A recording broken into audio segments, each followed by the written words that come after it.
ជាបន្តទៅទៀតនេះចូលវគ្គទី3ចាវគ្គទី3ដល់ព្រះពុទ្ធសាសនាចាព្រះពុទ្ធសាសនាគឺនាងខ្ញុំសូមយកសិភៅនេះបងប្អូននមស្ការព្រះរតនត្រ័យសមាទានសិលបាលីនិងប្រែបោះពុំផ្សាយជូនជាធម្មទានដោយលោកយាយអាយានព្រមទាំងកូនចៅនៅពុទ្ធសករាជ2555ត្រូវនឹងគ្រិស្តសករាជ2012មានដូចតទៅចាមុននឹងចាប់ផ្ដើមអានសិភៅហ្នឹងគឺនាងខ្ញុំសូមអានអារម្មណ៍កថាមានដូចតទៅចាមុននឹងអានអារម្មណ៍កថាត្រូវថ្វាយបង្គំព្រះសម្មាសម្ពុទ្ធសិនចាធ្វើបទសារផាញ់មានដូចតទៅសូមថ្វាយបង្គំព្រះសម្ពុទ្ធប្រសើរបំផុតក្នុងលោកកាជាគ្រូនៃមនុស្សនិងទេវតាទ្រង់ត្រាស់ទេសនាប្រដៅសัตว์ចង់អល់ឲ្យដើរផ្លូវកណ្ដាលមាគីត្រកាលអាចកំចាត់ទុកភ័យចង្រៃឲ្យខ្ចាយបាត់អាចកាត់សង្សារៈទុកបានសាសនាព្រះអង្គនៅសពថ្ងៃសន្ទមាននិស័យពីបងរានប្រឹងរៀនប្រឹងស្ដាប់ចេះចាំបានកាត់តាមលំអានបានក្តីសុខអត់មានសុខណាស្មើក្តីស្ងប់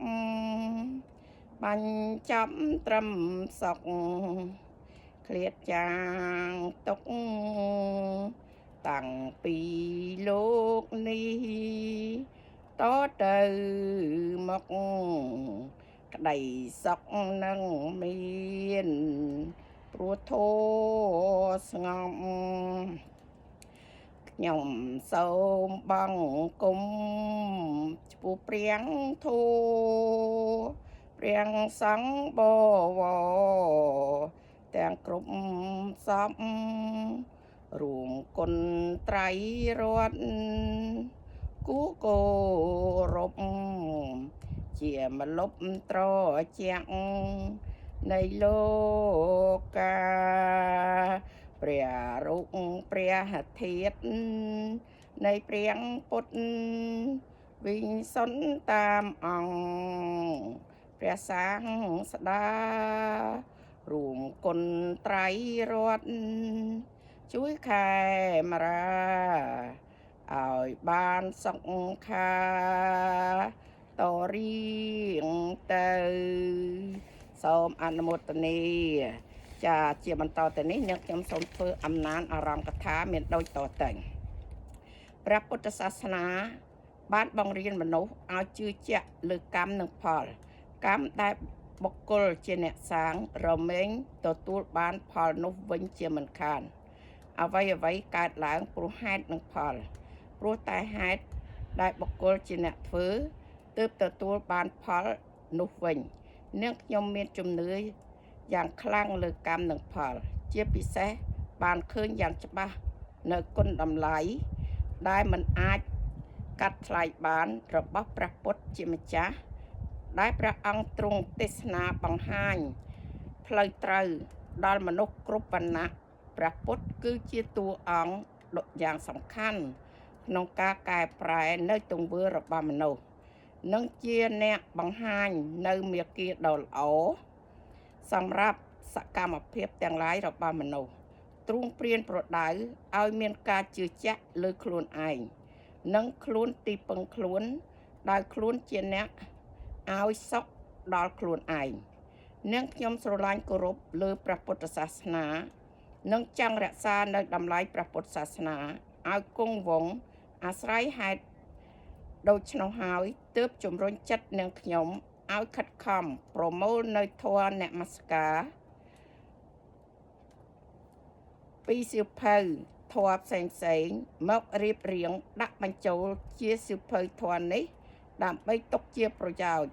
ដល់ព្រះពុទ្ធសាសនាម្យ៉ាងទៀត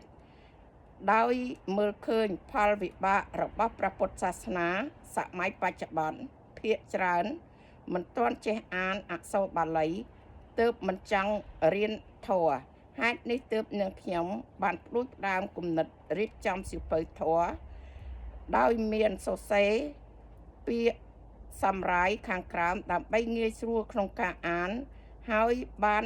រៀបចំវាយកុំព្យូទ័រដោយក្មួយត្រីសុទ្ធីរហូតដល់ចប់ទើបយកទៅប្រគេនដល់ព្រះតេជគុណចាសុខថាណាបងប្អូនបន្តទៀតចាទើបធម្មបោរិទ្ធសោរាំងសីគង់នៅវត្តឧណាឡោមជួយពិនិត្យកែតម្រូវលើអក្ខរាវិរុទ្ធនិងខ្លឹមសារនៃធម៌នាងខ្ញុំជឿជាក់ថាកំហុសឆ្គងពិតជាមានដោយអចេតនាអាស្រ័យហេតុនេះសូមព្រះករុណាគ្រប់ព្រះអង្គព្រមទាំងពុទ្ធបរិស័ទទាំងអស់មេត្តាជួយកែតម្រូវនាងខ្ញុំរីករាយទទួលដោយសោមនស្សដើម្បីជាប្រយោជន៍តម្កល់ទុកក្នុងព្រះពុទ្ធសាសនាជាទីបញ្ចប់នាងខ្ញុំសូមគោរពឧទ្ទិសដល់វិញ្ញាណក្ខន្ធ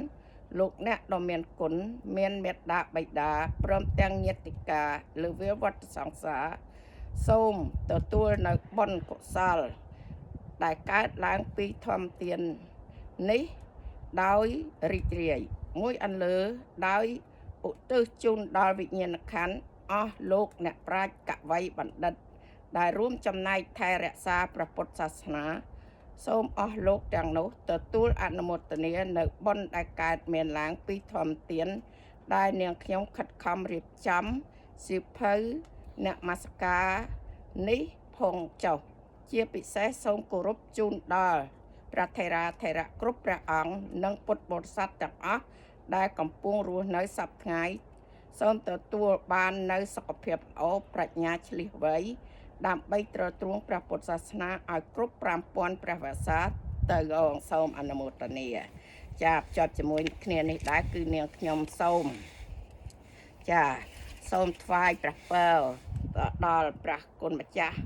ហុកសាវ៉ាន់ដែលកំពុងអតែអពាតគួងនៅមន្ទីរពេទ្យសូមឲ្យព្រះអង្គបានជាសះស្បើយរួចចាក់ទុកភ័យទាំងពួងជាដែលជាម្លប់នៃព្រះពុទ្ធសាសនាដែលព្រះអង្គបានគួងនៅវត្តខ្មែរកាណាដានឹងអស់រយៈពេលជាង45ឆ្នាំមកហើយចាអញ្ចឹងសូមផលបុណ្យដែលព្រះគុណម្ចាស់បានគោរពបូជានឹងសូមជួយដល់ព្រះគុណម្ចាស់នឹងឲ្យប្រកបតែ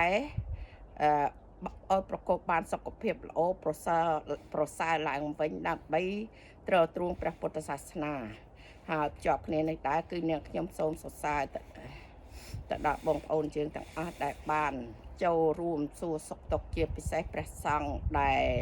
អ្នកបន្តវេននឹងដែលខិតខំគោរពបូជាដល់ព្រះគុណម្ចាស់ហុកសាវ៉ាន់ដែលជាបុព្វការីជនខាងព្រះពុទ្ធសាសនាមុនគេនៅវត្តខ្មែរកាណាដាចាហើយភ្ជាប់គ្នានេះដែរគឺនាងខ្ញុំសូមអរគុណទៅដល់អ្នកប្រាជ្ញទាំង3នៅទីក្រុងម៉ុងរ៉េអាល់គឺទី1គឺមាន